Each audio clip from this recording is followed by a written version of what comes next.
We're about to get into 2024 wide receivers that we are excited to watch this season. Before we do, make sure you're subscribed and let us know in the comments if we didn't mention one of the players that you're excited to see this upcoming college football season.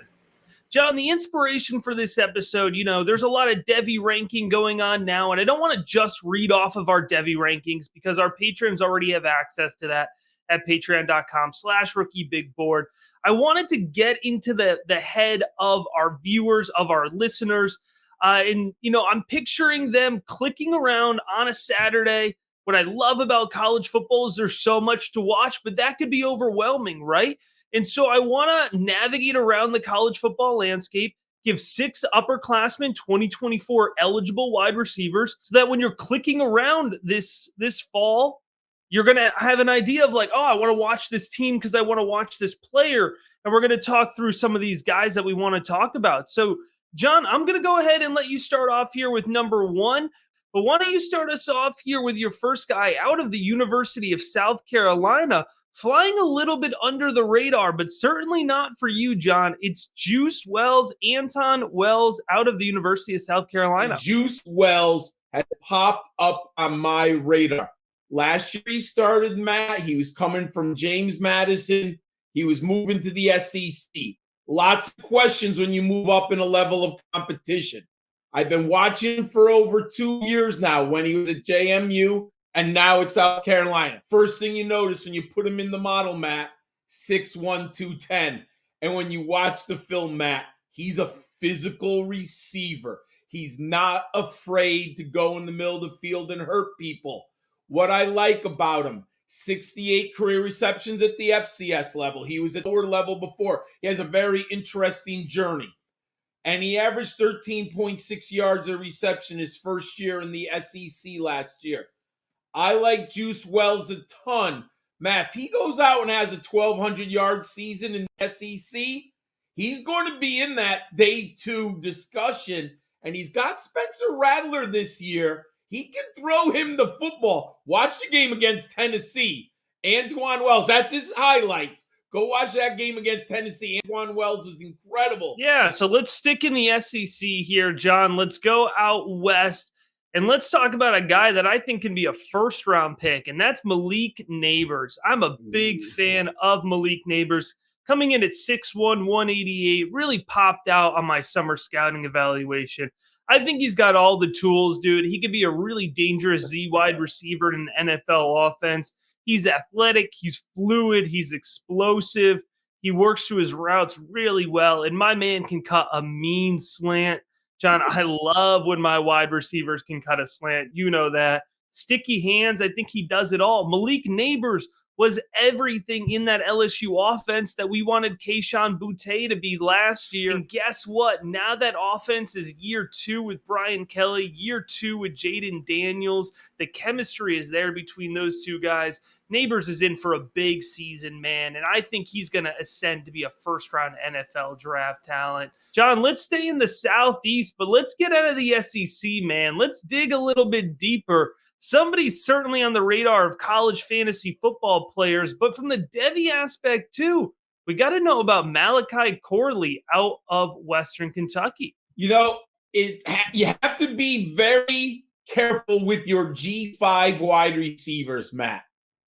Malachi Corley coming out of the lower level, but last year Rashid Rice ended up, I believe, the second round with the Kansas City Chiefs, right? We have seen some success with those players who can be stars at the next level. I wasn't sure about Malachi Corley because if you watch the Hilltoppers, Matt, they have that funky, wide open passing game, right? So you have to be like, what's going on? Is it the scheme? Is it the talent? He's 5'11", 210. Matt, he's already got 180 career receptions, 2,051 yards. I really believe this young man right now, if he ends up with another 12 or 1,300 yard season, you're looking at numbers where he might have 270 career receptions at his size and physicality.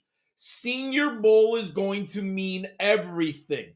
Can he go to the Senior Bowl, and can he compete against the top level cornerbacks? Matt, I like his route running. I like his hands. He's competitive.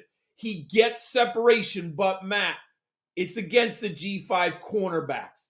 The only concern I have about Western Kentucky this year, their schedule is ridiculously easy. Matt, they have one of the easiest schedules in the nation. So Corley is not going to be challenged often from a defensive back, but I like him a ton. He's someone you should go watch tape on. I can't wait to watch him this year, Matt. All right, let's stick here with group of 5 players. Well, I should say former group of 5 player here with Dantecephas. Spent his first 4 seasons with Kent State, and now John transfers to Penn State, where he could end up the primary target for Drew Allar. Cephus coming in at 6'1", 178. Over the last 2 seasons, he had nearly 2,000 receiving yards on 120 receptions, 12 touchdowns. He really was the Kent State offense. Of course, Sean Lewis leaves Kent State, and so Cephus is going to leave with him. Got on campus late into the past spring ball, I believe, for the Nittany Lions. But really, Allar, man, deep field passer. And if you compare, Cephus to what a guy like Keandre Lambert-Smith offers, it's easy to see him as the X receiver in this offense. We don't think of Penn State as a passing attack, but I think we're going to value their passing attack, and it's going to be a lot more interesting this year with Allar at the helm relative to the last, 15 years, it feels like, of Sean Clifford. So I'm definitely excited to see Cephus in this Penn State offense. But John, what I wasn't excited is when you claimed this next wide receiver for me, because he is my favorite guy that I've watched from summer scouting so far. So you got to tell us about Troy Franklin out of Oregon. Matt, I think we must have watched some of the same highlights and clips because I liked him. I was interested in him in my model, but right when school ended, he was one of the first players I put in the tape. And there are a lot more things that I like about him, Matt. And I will say, first off, he can play on the boundary. I really like his ability, his feet. He can get separation deep on the boundary. So there's a lot of things that he is good at. First thing I think you notice, he's 6'2", Matt. How lengthy. He's just got these long arms, and he uses them very well. Like, he's athletic. He's only 170 pounds. I would love to see him get up into the 180. I don't even know if that's possible. But he's so athletically thin. But, Matt, he can take hits, but he also, I know it's a strange trait, he's kind of slippery. I don't see him taking a lot of massive collisions. And I actually think that's somewhat of a skill that's overlooked, the ability for a player to avoid hard-on collision. He averages 13.9 yards a catch, 79 receptions. If you're an early breakout guy, he's not going to pop because his first 2 years, but it was a different coaching staff. The quarterback wasn't there. If you know the Ducks, they were kind of in a downward slope. They brought in Bo Nix. They turned around that offense, Matt. And you know what I really like about Franklin? He's awesome if the quarterback's off platform and he's running around and he's outside of the play call. Franklin has that innate ability to make something happen, to get open for his quarterback. I really like Troy Franklin. Go watch some Ducks tape, everyone. He's better than the numbers indicate, and I think he's going to have a huge year. I love it. I love it. Keon Coleman, 6'4", 210, transfers from Michigan State to Florida State. You look at Keon Coleman, John, he actually outproduced Jaden Reed, who was a top 100 pick in this year's draft. And that's no knock on Jaden Reed because I'm a big fan of him. I know you are too. I got a lot of exposure in my rookie drafts. But Keon Coleman had more receptions, more yards, more touchdowns than Jaden Reed. And now he's transferring over to a Florida State offense. Jordan Travis is at the helm.